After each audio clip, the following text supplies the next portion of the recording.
All right. Did you know that you can go to school and get paid for just going? And sometimes that means making more than most people make in general in the U.S. And that's what we're going to talk about today. Welcome back to the 5 a.m. Club, where we talk faith, fitness, and finance, and also as well as business. And we are here with Jacob. Jacob, how you doing today, brother? Amazing, brother. Amazing. So glad to be here. Looking forward to our conversation today. Hope everyone is having like a great day. All right. So, Jacob, you were in the Air Force, right? Yeah, I was in the Air Force for 4 years. So let's talk about you, who you are, what you do, and where you come from, specifically on the military side, and where you are now and what you're doing now. Yeah, So of give everyone course. an introduction. Gotcha. So yeah, I was in the Air Force for about 4 years. Did security forces, which is not the best job to do in the Air Force. Honestly, it's really hated on. So I was just in that job. Tried to cross train a couple times, couldn't do it, and then after that, decided to get out. My extension unfortunately got denied, so I had to figure out a lot of stuff out on my own. A lot of people inside of the military are typically not gonna know how to guide you because again they're in the military, they're not out. So after I got out, I was able to transition successfully, and now being able to make more money than I ever imagined when I was inside of the military, honestly. So that's great. And then I decided to start this social media randomly one day at night. I had a thought about like helping other veterans achieve the same thing that I was currently achieving, and not having to go through the hassle of like doing everything that I had to go through by myself with no help. A lot of times feeling lonely in the process, and also with the mystery that you don't know what's going to happen after you get out. Um, and fortunately, I think a lot of people started liking my content, started getting a little bit viral, and I just kept going consistently, and I've been able to help other veterans. So glad to have this conversation today and being able to provide value.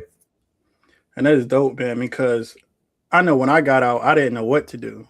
I didn't know what benefits I had. I didn't know where to go. I didn't even know to go to the VA, which is crazy. The VA to get more information because no Yeah. one told me. And I think when we get out, we go through this. We call it TAP. So you get out and you go to transition into the civilian world. It's like 2 days that you go sit in these PowerPoints and they tell you all this information. But when we leave there, we don't know where to go. And I think what you're doing is such a blessing to veterans and veteran family members because now they can really access the benefits that they can utilize to change their life. And these are really life changing benefits. And what I want to talk about today is the GI Bill and utilizing that, but also utilizing the GI Bill in a way that most people don't know. And that is being having, I guess, is a hybrid. You could explain it Yeah, a little hybrid more. program. Yeah. Yeah. So let's talk about that a little more. Yeah, of course. So how I would use the GI Bill if I was in many veterans position, and how I'm currently using it is by a hybrid program, which it means is that some schools in expensive locations like New York or San Francisco or San Diego, which are typically locations where veterans want to be at to get the highest MHA, which is the V.A.H version of the GI Bill or VR&E, what you're using. Typically those schools are going to have some programs where you have to attend only like once or twice a semester in person.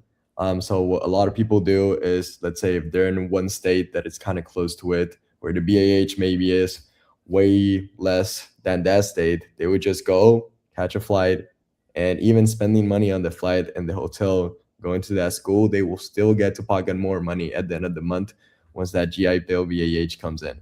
And typically, there's a lot of schools that do that. They know how the program works. It's totally legal. It's something that the VA is aware of, and there's no issues in it. And all you need to do is just attend to one class once a semester, and it's going to depend on the class and the school. So a lot of people think like, yeah, that's going to apply to like every degree or every school. Typically, the process is like you have to call the school, call the Veteran Resource Center, and they will let you know, especially if it's a school that's one of their more popular programs. Veteran Research Center typically is going to tell you like, hey, these are the classes that are probably going to have the most flexible hybrid programs. I'll recommend you sign up to this class, and then that's it. All you have to do is just show up whenever they need you, which is probably going to be like less than two times in the whole semester. But that is dope. So, what schools specifically will do that? Give us a couple schools or a few Yeah. schools if you want that offer that. Yeah, so a couple schools in San Francisco, which is a very popular state for people to do this, is Golden Gate University. You will have San Francisco State. There's another one called Academy of Arts, which they have an amazing master's program. So for people that are interested in doing their master's degree, Academy of Arts, very recommendable. You only have to show up once. You have in New York, CUNY. You have other schools in New York as well, which I also have a list, which I can pull up right now, so that way I can actually give y'all a bunch of other names. Jacob, I'm gonna let you go through that. I'm somebody's at my door, but I'm gonna let you go through that, and then I'll be right back. So you Sounds go ahead good. and tell the audience what you need to tell. Sounds good.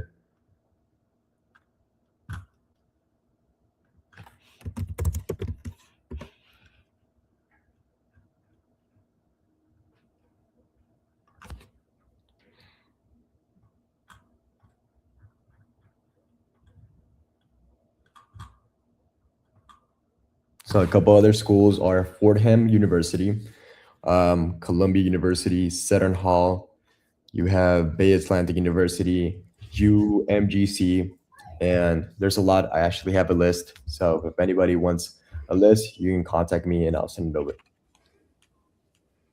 And those schools, what are the numbers like? So what is the B.A.H for those schools? Yeah. So for example, in San Francisco, the current B.A.H is the highest one in the whole country, which is $5,127.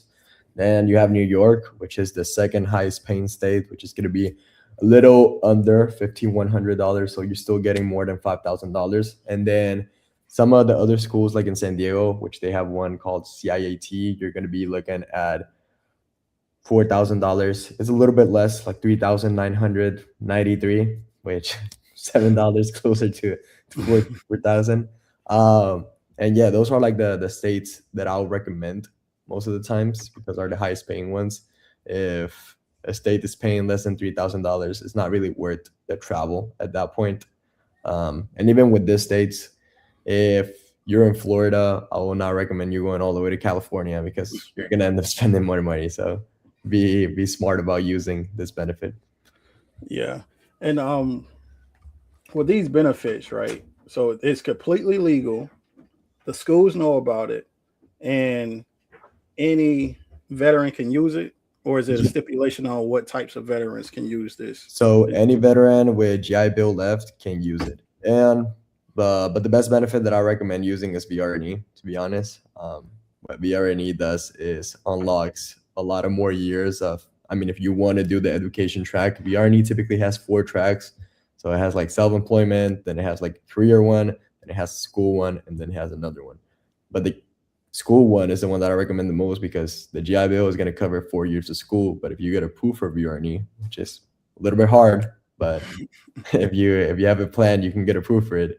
It unlocks 4 more years of school, and not only school but also B.A.H without touching your GI Bill.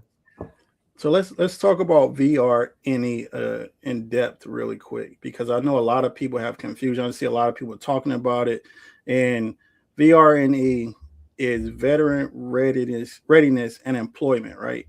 Yeah, So right. let's talk about that. So what is veteran readiness and employment? So veteran readiness and employment is basically a program that the VA has, and you need to have at least 10% of disability. And their whole goal is to get you employable in something that doesn't affect your disabilities.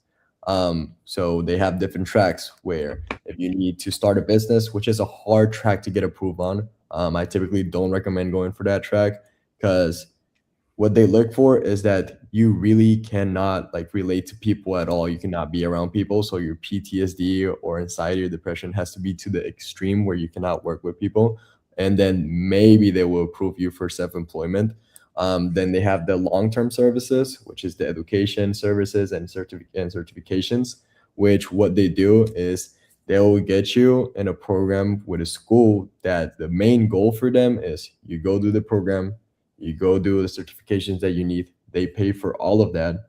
They pay you B.A.H at the same rate of the GI Bill if you have GI Bill left. If you don't have GI Bill left, it's their rate, which is a lot smaller. And then they even help you getting hired in some jobs. They will find you and train you for some jobs, train you in interviews, train you how to network with people, and then they will actually check up on you all the way to the point where you get employed. So that's basically the goal of veteran readiness and employment. Just because of sake of time, I cannot go too in depth with it, but of course, if anybody needs help, you can always contact me. Veteran readiness and employment. That's dope. And I know a lot of people are pushing out the information about go get funding for your business or like do that track and they'll pay you $25,000. So let's myth bust right now. So Yeah. can that happen? And will they send you laptops and other things like that? What is Yeah. that true? Yeah, so for the funding, it is true. The BA will help you like start your business, give you funding, help you with like grants once you get approved for it. But again, it is the hardest track to get approved for. It's not impossible though. And then once you're in the long-term track, which is the education track, you can get laptops, printers, cameras, software, any supplies that you need they will approve it for. In some cases, I've seen that people are getting like a medical degree and they will get extremely expensive tools that people in hospitals use, like that cost more than $10,000, and they just get sent to your house, approved by your counselor. So it's a great program. The GI Bill doesn't do that. The GI Bill is just gonna like pay for your education and just send you $500 every semester for books. Still good, but again, you're not gonna get a laptop, printer, supplies. Yeah, okay, so let's build off of that. So let's go back to the the hybrid style working or school. So when you are contacting the school, you said that you go talk to the resource. So let's go back to that. Let's Yeah, expand on that. How should you approach even entering that school? yeah. So the way that you should approach entering the school, first off, of course, applied, and see if you get accepted into the school, which most of the time is going to be easy. And then my main recommendation is get to the phone number for the Veteran Resource Center. And the Veteran Resource Center is where everybody are going to be very knowledgeable and whatever the veteran needs for that school. So typically they're going to assign you a counselor, and if they don't have a counselor, typically the person that answers the phone is an expert in whatever comes to veterans, and that will be the first step. Ask them about the programs that they have, how flexible they are, what are some of the benefits that the school offers to veterans, because there's a lot of schools that the Veteran Resource Center will have scholarships. And since the school is paid off already, and hopefully you apply to FAFSA and you're getting money from FAFSA, you can get scholarships too, and those scholarships go to the school. And since the school is already paid for, guess where it's going? To your pocket. So Better Resource Center is going to help you not only with like finding the programs that are right for you, but also in getting the most money out of going to school. So what's a number that someone can think about hitting just from going to school? If we stack the FAFSA, the everything, so BAH, what's a number that they can expect?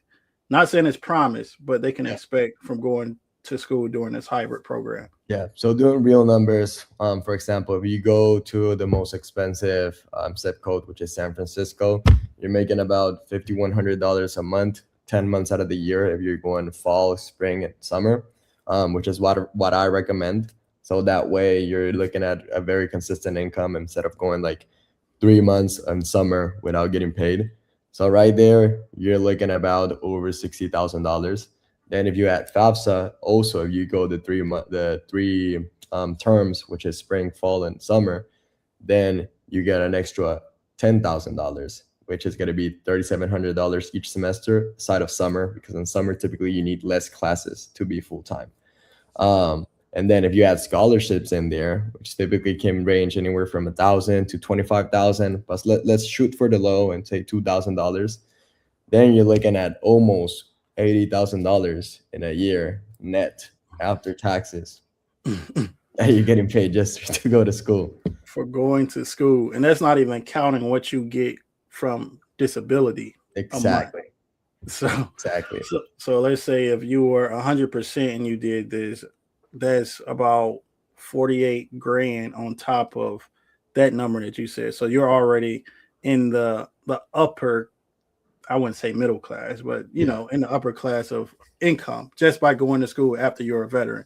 And the real reason and the big reason that we want to provide these resources, this information to veterans, because there is a problem and there's an issue in America when you come back home from service and you don't know the resources. And what that leads to opioid use and suicide rates going up because of the homelessness as well. So what we want to do is give you guys tools to use so you won't have to go through those problems because it could spiral out of control. So I think what Jacob is doing is commendable in a sense because it is really needed. Now I'm gonna get off my soapbox because I could talk about it all day. But okay, so I'm just looking at my other questions I have for you. I have a lot. So, how can a veteran choose a program strategically without choosing a school only for housing allowance? Yeah. So the way that I will approach it if I'm a veteran and doesn't want to just reach out and go to a school just because of the allowance is basically have a goal on what you really want to do with your life. Because at the end of the day, like yeah, degree is gonna fast track you to get a job that you really want. Um, so I would like sit down, actually put your research into like the jobs that you think you want, not that you want and that's it, because you also got to like do your research and what are you going to do in those jobs. Get on LinkedIn. It's going to be the best tool to reach out to other veterans that are in positions that you want, and typically those veterans are always open to have conversations about how their day-to-day life look in that job. Some of them are going to ghost you, it's normal, but LinkedIn is going to be the best tool and actually leverage it a lot. And I was able to get on calls with VPs of companies, like assistants of the CEOs of companies that used to be veterans, and they would tell me like, "Hey, yeah, so this is how the company works. This is how like this role works. These are the people that you can network and inside of the company." So they will open so many doors, and they will even sometimes if they have openings, they will tell you to apply and actually can get in there. So the way that I will reach out before going to school is first do your research what this degree can get you in the corporate world. See if that's actually what you want to do after you contact somebody that was in service or not in service through LinkedIn. And then that way you already have your research and like, okay, this is what this job does. This is the degree that I need. This is the certifications that I need. Now let's go for it. And being in the military is beneficial. I feel like because it's kind of like a frat if you think Yeah. about it, a frat Yeah. or a sorority. Because once you tell somebody you were in, they ask you what branch, and then if you're in the same branch, they ask you what job did you have, what area were you in, and most of the time it doesn't even matter if you were in the same branch, just as long as you served a certain amount of time. I wouldn't say a certain amount of time, any amount of time. Yeah. You're like, come on, you're my brother, you're my sister. Let's work together to keep growing. So I think that's what you're speaking to. And being able to speak to a VP is so hard for civilians to even get a look from a VP. And just because you're a veteran, you can get ahead of people. Not saying, it's all about who you know. Yeah. Just to let everybody know, it's all about who you know, not what you know and what you could do. It's about who you know in this world. But it's so amazing that we can do that Yeah. just by being coming from the military. I think we deserve it as well because we fought for the country. Yeah, totally agree. And we put in our life in the line for however amount of time that we signed for. So fortunately enough, you and me are made it alive, but a lot of people don't make it. So at the end of the day, you're signing your life away for those years that you signed up for. Yeah, and I want to touch on that too because I posted something a few weeks ago about civilians saying why do we get so much and Yeah, like I've seen those videos. yeah like our benefits and like we're draining the system and things like that. But just like you and they could have went to that door or that recruiter and said, I swear in and I'm gonna serve the country. And what they don't see on the other side is the way we sleep, our bodies aching, our mental isn't there anymore. And it's just you want to talk about any, like, what's your experience with working with civilians and they looking at you like you're, like, it's draining the system or taking Yeah. advantage of the system. Yeah, so fortunately enough, I haven't had those encounters in person. Um, I do have those encounters sometimes in my comments in my social media, which sometimes it will be even the same veterans, not even like Oh civilians, wow. which is way crazier. Which it's like, okay, I'm a veteran as well as you. Those benefits are not hidden; like they're actually out there for you to get them. But for some reason, either they don't know how to do it and they're just mad that they cannot do it, and also they don't want to look for the help.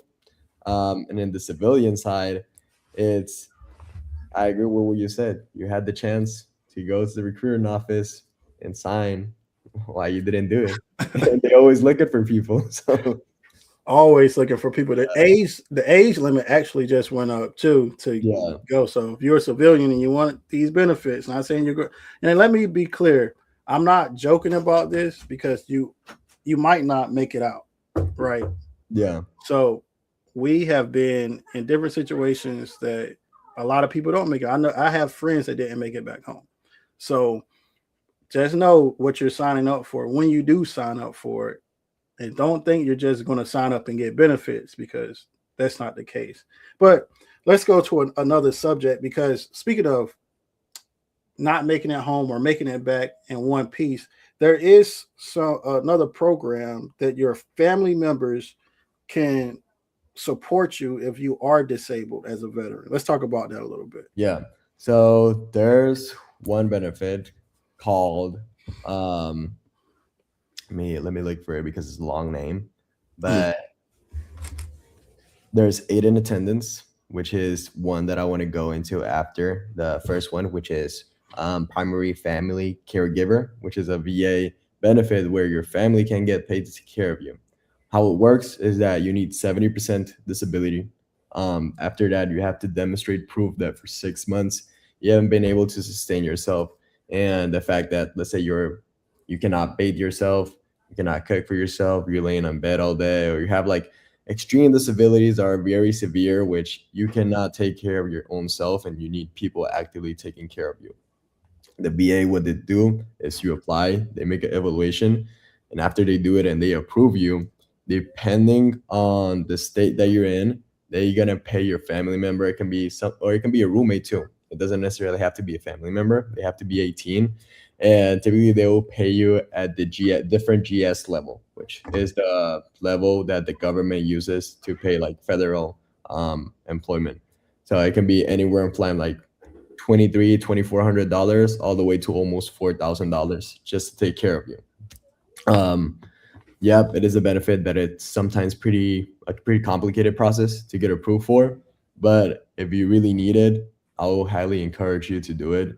Especially if you meet those requirements, if you actively cannot take care of yourself and you've been struggling with that for a lot of months, which I know there's a lot of veterans that are going through that, you should definitely apply. And then there's another one called aid in attendance, which basically it's almost the same. Let's say you're a veteran that cannot take care of yourself. You have people actively taking care of you. But in this case, aid and attendance will pay you directly instead of paying your family member. So they'll give you an extra compensation. Now, keep in mind, yep, it might be like a tough benefit to get applied to get approved for. Also, you might be subject to like a review in your rating and aid and attendance, and it has a maximum of net worth for them to actually pay you. So the maximum that they can pay you, it's about $3,000 a month. But what they do is they will evaluate how much money you're getting every single month, including your pension and your net worth as well. And then after they do evaluation of that, they will see how much extra money they're gonna give you. It might be a couple hundred, it might be 1,000, it might be 2,000, but the maximum without dependents is $2,800. With dependents, it is about $3,000. Oh man, it's so many thoughts from that. Yeah, So, um, so the so when you can't take care of yourself, when you say that, that means you're laying in bed, you can't, let's say, wipe yourself or anything like that. yeah, Let's say your wife is a nurse or your wife is she could be your caregiver, correct? She Yeah, can she can. bring income in because she can't leave out of the house because she can't leave you alone, correct? Yeah, exactly. And it doesn't have to be a spouse, it doesn't have to be a family member, it could be someone that you are Someone just that you live living. in. Yeah. Yeah. And also, let's say if you don't have somebody living with you, and unfortunately, let's say you're a lonely person, the VA can also like pay somebody to come and actively do it. And they will train it for you, and then they will take care of you and live in your house if you want to. Also, another thing that I want to add is that if it's your spouse or a family member, they will also help them with paying their education and training while they're doing it, and they get like extra benefits and insurance, and they get taken care of. So is that different from, I forgot, what is it? Is it chapter 30? It's chapter 35, yeah, 35, yeah.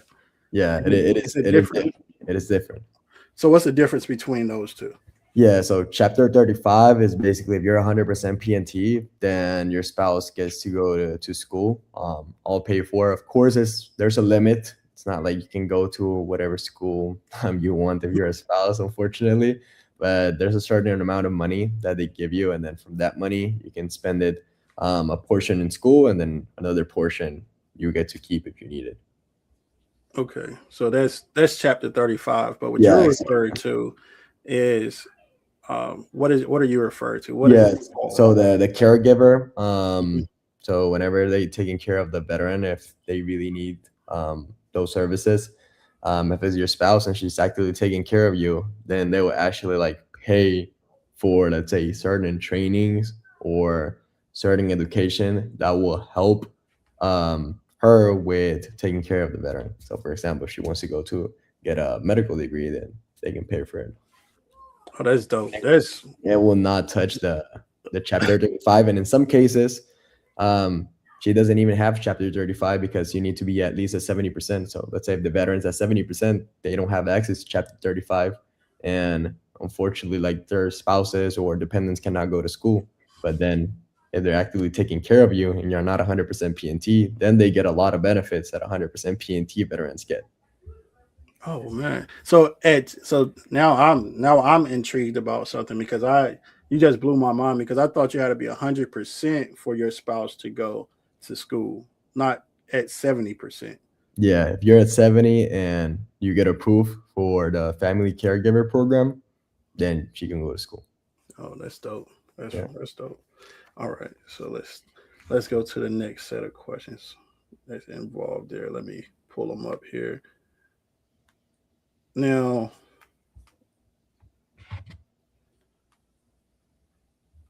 caregiver and family support. We just went through that. So let's talk about the homeless veteran homelessness in your area. So what I know California in general has a lot of homeless people. Do Yeah. you feel like it's a lot of veterans there that are homeless as well? Yeah, they are. There are a lot of veterans over here, and actually, sometimes I don't understand why. Of course, like we're never gonna know the real reasons behind it. But actually, San Francisco has a great program. Not sure if it's completely related with the VA, which they help with veteran homelessness. So there's an office in the Tenderloin, which is not a great location in San Francisco. But if you're a veteran, let's say struggling with your finances or even homeless, you can go there, fill the application, and they'll actually pay for your rent for almost a year if you really needed to. So that way you have a shelter in place where you can like restart your life and you don't have to worry about paying um, your bills for a couple months or even a year. I actually have somebody that he was doing the program with me for hiring our heroes to get the employment that I have right now. And he was actually going through like a really tough situation financially, and he couldn't afford housing. So he went to that office, and it took him like about a month, and he got approved. And they were paying for his rent for almost a year in a nice neighborhood, nice apartment. And the rent that they were paying, it was almost like $3,000, and he didn't have to pay it. So Oh, that's and what's the name of the yeah, institution? let me search it up right now because I forgot the name, but I I can search it up right now.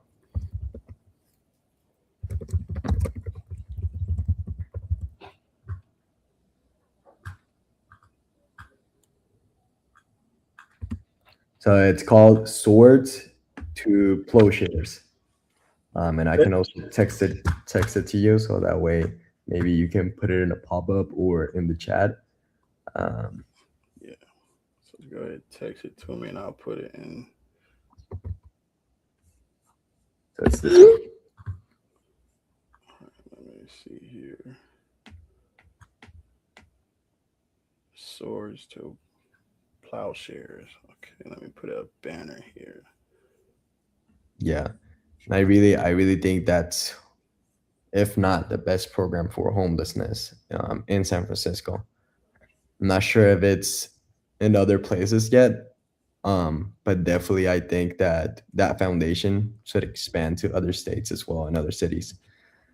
Yeah, I think so too because that would help a lot of veterans when they're just trying to get back on their feet because Yeah, maybe you had an issue that came up later, you know, how you get your rating increase and now you can't find a job or you're in a situation where you can't get out of.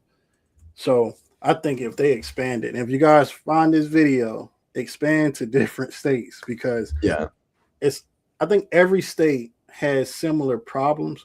I think California is just a bigger state, but because it covers like the whole West Coast mostly, yeah, but but I think on the East Coast in every state, because there's veterans in every state, is needed because when we go to, let's say we go to a duty station, and then when we get out, we're not really in the state that we started in. We're normally in another state, and then you don't have family there. It's hard for you to get back home if something does happen. So now you're just like on an island that you can't get off of, and now you don't have any money, you don't have any housing, you don't have anything.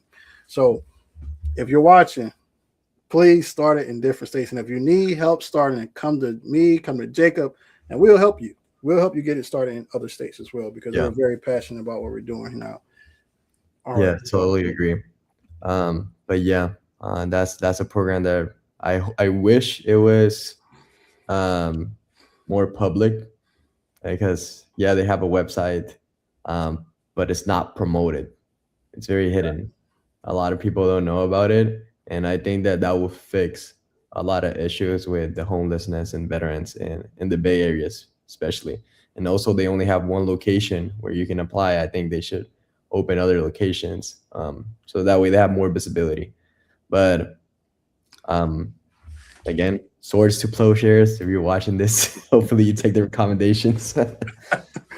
And man, I saw one of your posts today, and you were talking about I think disabled. It was a certification you could get to get in government contract. I think it was government contracting. Yeah. So let's touch on that a little bit before we run out of time. I do want you to talk about that before we wrap up the call.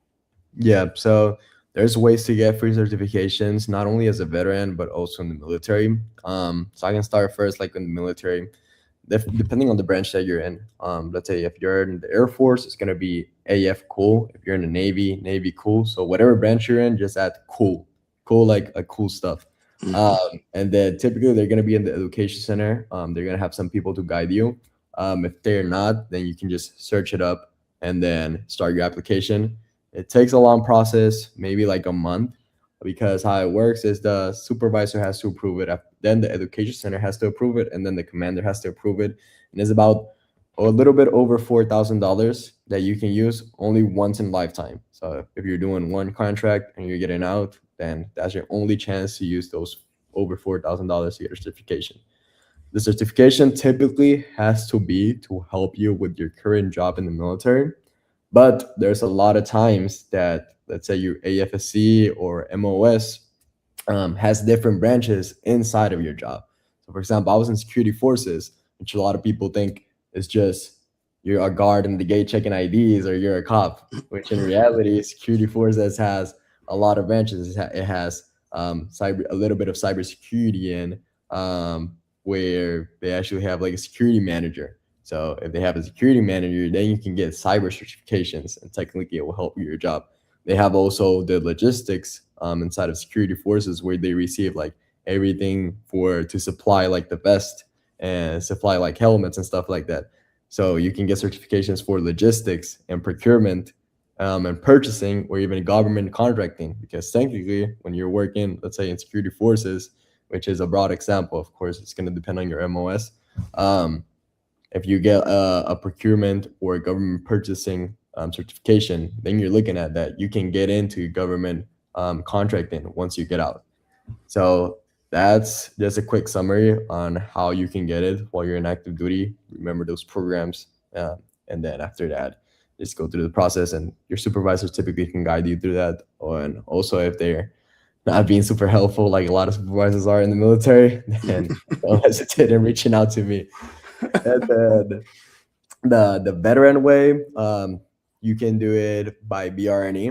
So V.R&E, not only they will also pay for certifications if you do get approved for it, and anything that will make you more employable. So if it means you getting 5 certifications, they will pay for those 5 certifications. And there's no limit in how much the training for those certifications can cost. If it's a long boot camp of 30, 60 days and it costs whatever amount of money, and this vacation exam costs whatever amount of money, as long as the V.R&E has a case where it's going to make you more employable and it's going to be suitable for your disabilities, they will approve it. So do you have to pay out of pocket, or would they pay? So say if me myself, I went to the VRN and I was approved and I was in school, but I also wanted to enroll into a certification while I'm in school. Would they pay for the certification if they're already paying for school, or would you have to say this is a month long certification? I'm paying for it. Can you reimburse me? How does that work? So how it works is as long as it's in your education plan with the counselor, they will pay. So let's say if you get approved today for VRNE, what they're gonna do is make an education plan, and then in that education plan is gonna say, sometimes you can go to like 3 different schools. You can get like your associates in this school, your bachelor's in this school.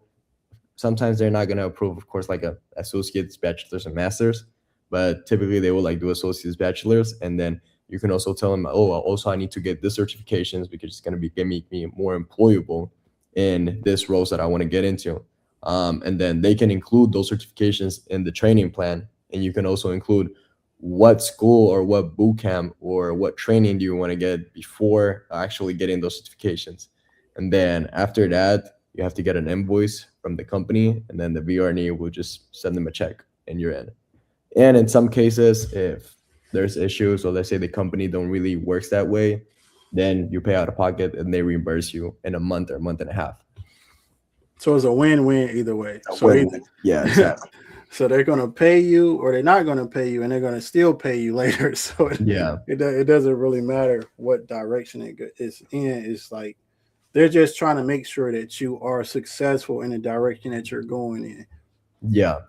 That's their main goal, just to make you employable. And they really care about also how much you're gonna get paid in those jobs. Because in my experience, when I did my VRNE counseling session to get approved, my VRNE counselor actually told me that to make sure to find some jobs that are gonna pay well and where I'm at in the state that I'm at.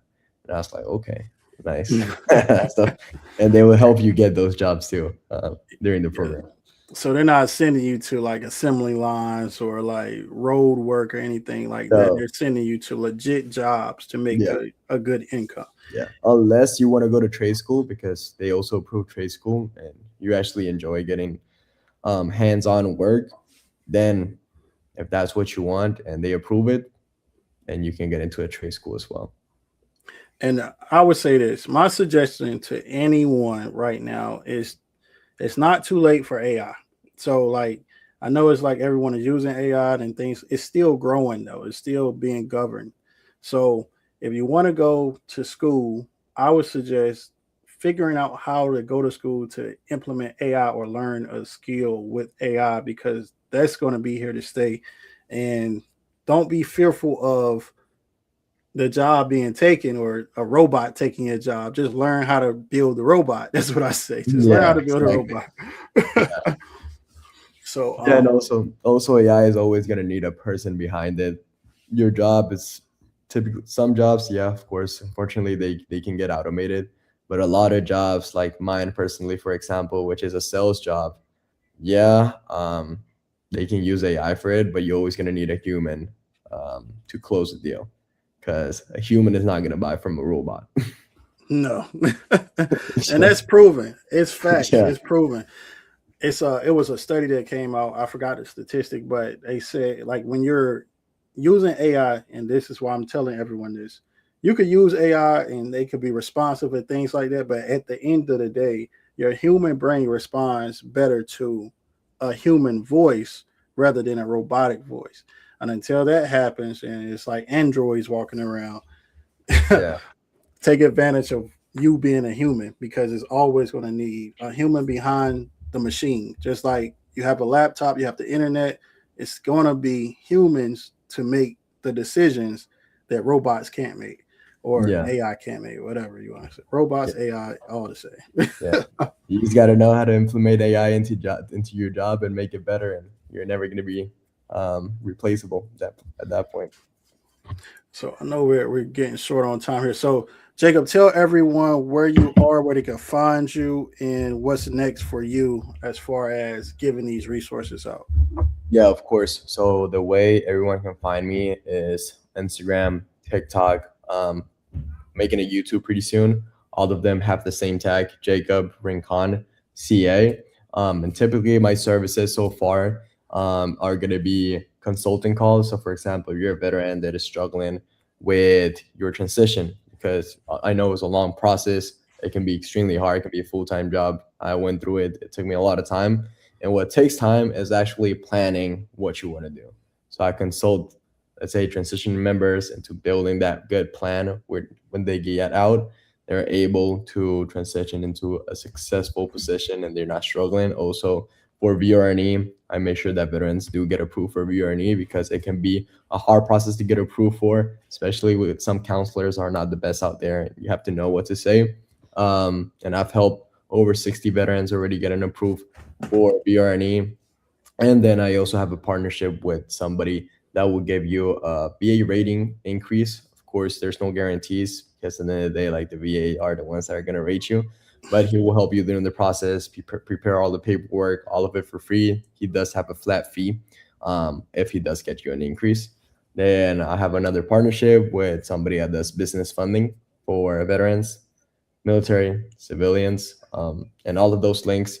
You're gonna find them in there. And also, there's an app which is incredible. There's an app that has a map for discounts. They have all the benefits that you're not currently using, and you have like a dashboard where you can like add what you're using and not using, and it will like monetize whatever you're using or not. It will tell you, hey, you're missing out on like $30,000 that sometimes you don't even know about. And then it has like AI that builds your resume and it has like a bunch of jobs. It's a great app for military and veterans. That's also another partnership that I have, which is one of the best ones, and I see a lot of potential in that app. So I do think every single veteran should be using that app, to be honest. And that's also like in my Instagram bio or TikTok bio. There's going to be a link. You can just click on that link and check all those resources. All right, and that's Jacob. So thanks, Jacob, for being on this week. And guys, I'm trying to partner with Jacob, so make him partner with me, so we can bring this to you every other week, and we can make sure that veterans have what they need. And right now, I am in a fight for veterans to house veterans through the V.A.H initiative, through the 5 a.m. Club, and HSI is my company, and we're sponsoring that. And really it's just to give everyone what they need and what they deserve. So veterans struggle with suicide, opioid use, and homelessness, and we're trying to end that battle one veteran at a time. So if you have a resource, if you know a resource, reach out to me, reach out to Jacob, and we'll try to help. So until next time, guys, that's the 5 a.m. Club after our show. And until next time, peace. Peace. Hey, thank you so much, Tom.